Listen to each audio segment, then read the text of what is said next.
Thank you for joining us for this week's episode of Mimaki Master Studio.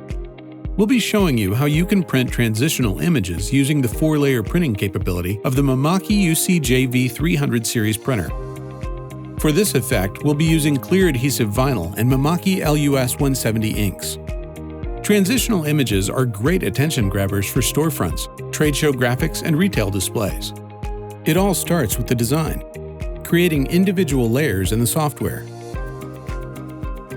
The top and bottom image layers are loaded in the design software, where we arrange them in the right print order to get the effect we're going for.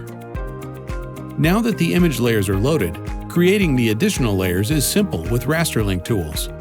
A few clicks and the file is ready to print with RasterLink. It's that easy. With the light source behind the image, day appears to transition to night. Art and technology working together with amazing visual impact. This 4-layer technique gives you the capability to produce high-impact premium images at a low cost.